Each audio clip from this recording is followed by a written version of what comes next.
जय हिंद साथियों, कैसे हो? आज हम लोग स्टार्ट करने वाले हैं। जो विद्यार्थी बोर्ड एग्जाम की तैयारी कर रहे हैं, उनके लिए जो है आज का सेशन बहुत ज़्यादा इम्पोर्टेंट होने वाला है, क्योंकि आज हम लोग हिंदी में हिंदी व्याकरण को स्टार्ट करने वाले हैं और बेहतरीन तरीके से हर एक प्रश्न को समझेंगे और याद करेंगे, जिससे आपको कोई दिक्कत ना हो।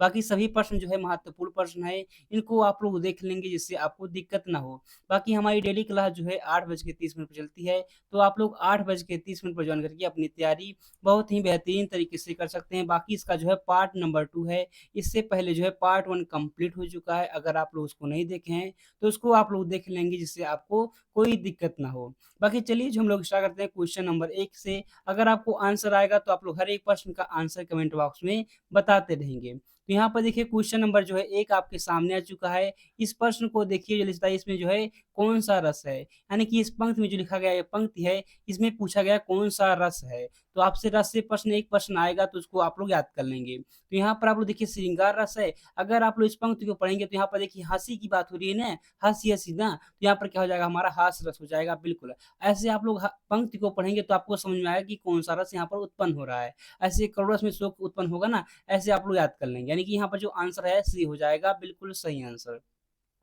बाकी अगला प्रश्न देखो, क्वेश्चन नंबर 2 है और जल्दी से बताओ क्वेश्चन नंबर 2 का जो है सही आंसर क्या होगा? क्वेश्चन नंबर 2 कह रहा है, तो यहाँ पर देखिए हरिमुख मनहु मयंक पंक्ति में जो है अलंकार पूछा गया है। आपके एग्जाम में देखिए रस से एक प्रश्न पूछा था, रस से, और एक प्रश्न जो है अलंकार से भी प्रश्न आता है। तो इन सब प्रश्न को आप लोग को अच्छे तरीके से करना है। तो यहाँ पर हो जाएगा देखिए हरिमुख मनहु मयंक। तो मयंक मतलब होता है चंद्रमा। क्या होता है? चंद्रमा। यानी कि हरि का मुख जो है चंद्रमा के जैसा है। तो यहाँ पर तुलना की गई है ना, तो तुलना की गई, तुम्हारा उपमा अलंकार हो जाएगा। क्या हो जाएगा? उपमा अलंकार हो जाएगा। यानी कि आंसर हो जाएगा सी सही आंसर है। इसमें कोई दिक्कत है किसी को? जहां पर तुलना की जाएगी वहां पर क्या हो जाएगा? उपमा अलंकार हो जाएगा। तो इसको आप लोग देख लेंगे। बाकी देखिए अगला प्रश्न क्या है, तो अगला प्रश्न आएगा क्वेश्चन नंबर 3 और बताएंगे आप लोग क्वेश्चन नंबर 3 का सही आंसर क्या होगा। इन पंक्ति में पहले और तीसरे चरण में मात्राएं हैं।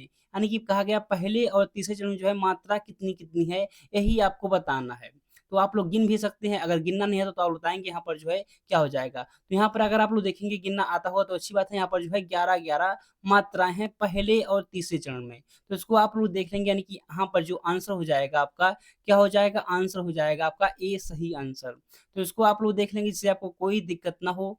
बाकी देखो अगला प्रश्न क्या है, तो अगला प्रश्न आया क्वेश्चन नंबर क्या है? क्वेश्चन नंबर 3 है और बताएँगे आप लोग क्वेश्चन नंबर 3 का सही आंसर क्या हो जाएगा। यहाँ पर सुदर्शन शब्द में उपसर्ग है। यानी कि यहाँ पर जो आपसे पूछा गया सुदर्शन में जो है उपसर्ग कौन-सा है? कौन-सा उपसर्ग का प्रयोग हुआ है?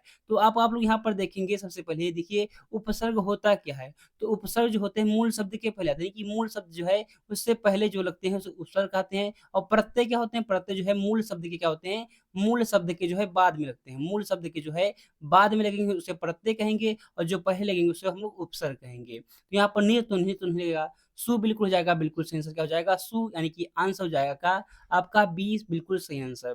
तो बिल्कुल ईज़ी प्रश्न पूछा था, तो आप लोग कर लेंगे प्रत्यय से भी। प्रत्यय से एक प्रश्न आता है तो उसको आप लोग कर लेंगे उपसर्ग और प्रत्यय से। बाकी 3 नंबर हो चुका। अब देखिए 4 नंबर का प्रश्न और बताइए क्वेश्चन नंबर 4 का सही आंसर क्या होगा भाई? देखो समास से प्रश्न पूछा है। देश-विदेश में जो है कौन-सा समास है?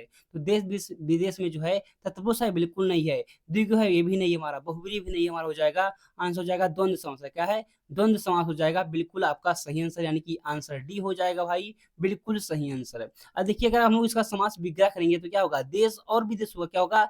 देश और विदेश होगा। तो अगर और आया, क्या है? और, तथा हो गया, या हो गया, ये जो कंजंक्शन होते हैं हमारे होते हैं द्वंद्व समास के उदाहरण होते हैं। क्या होते हैं? द्वंद्व समास। और आएगा, या आएगा, तथा आएगा, ये हमारे जो होते हैं क्या होते हैं? द्वंद्व समास के क्या होते हैं? पहचानने का तरीका ही है। तो आप लोग देख लेंगे। बाकी देखो अगला प्रश्न क्या है, तो अगला प्रश्न आया क्वेश्चन नंबर 5 और 5 नंबर का भी बताओ जल्दी से कौन-सा सही आंसर है। तो क्वेश्चन नंबर 5 देखिए, कमल, राजीव, जलज आदि कहलाते हैं। बताइए जल्दी से। कमल हो गया, राजीव हो गया, जलज हो गया, ये सब क्या कहलाते हैं? सब जो देखेंगे तो कमल के पर्यायवाची दिख रहे हैं ना आपको, तो हो जाएगा कमल का पर्यायवाची। इनके पर्यायवाची शब्द है भाई। विलोम कहाँ से हो जाएगा? विलोम तो नहीं है, ना तो उपसर्ग है, ना तो प्रत्यय है, बिल्कुल पर्यायवाची हो जाएगा, यानी कि आंसर हो जाएगा सी सही आंसर। अब देखो अगला प्रश्न क्या है, तो अगला प्रश्न आएगा आपके सामने क्वेश्चन नंबर 6 और जल्दी से बता दो आप लोग क्वेश्चन नंबर 6 का सही आंसर क्या होगा भाई? तो यहाँ पर लिखा गया भगवान तेरा भला करे। अर्थ के आधार पर वाक्य का भेद है, बताइए। यानी कि यहाँ पर जो है आपको अर्थ के आधार पर जो है वाक्य का भेद बताना कौन सा प्रकार है। देखिए भगवान तेरा भला करे, यहाँ पे देखिए इच्छा की जाए ना तो बिल्कुल हो जाएगा इच्छावाचक हो जाएगा। क्या हो जाएगा?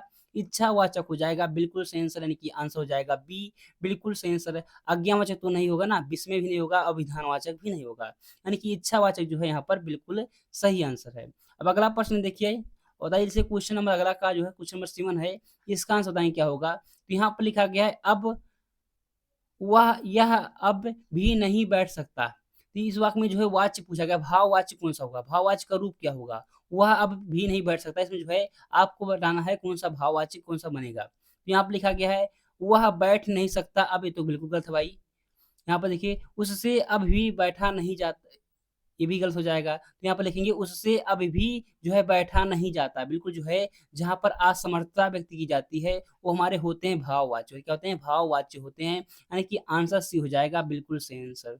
क्या हो जाएगा? आंसर सी हो जाएगा बिल्कुल सही आंसर है। जैसे मुझसे अब चला नहीं जाता, जहाँ पर असमर्थता व्यक्त की जाएगी, वहाँ पर क्या हो जाएगा? वहाँ पर हमारा भाववाच्य हो जाएगा। जैसे मुझसे खाना खाया नहीं जाता, तो क्या हो जाएगा? हमारा भाववाच्य हो जाएगा ना। बिल्कुल आप लोग देख लेंगे।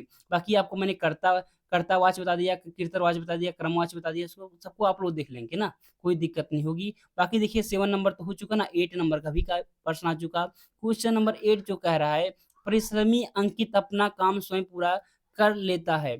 इसमें कहा गया जो है, इसमें पूछा गया क्या है?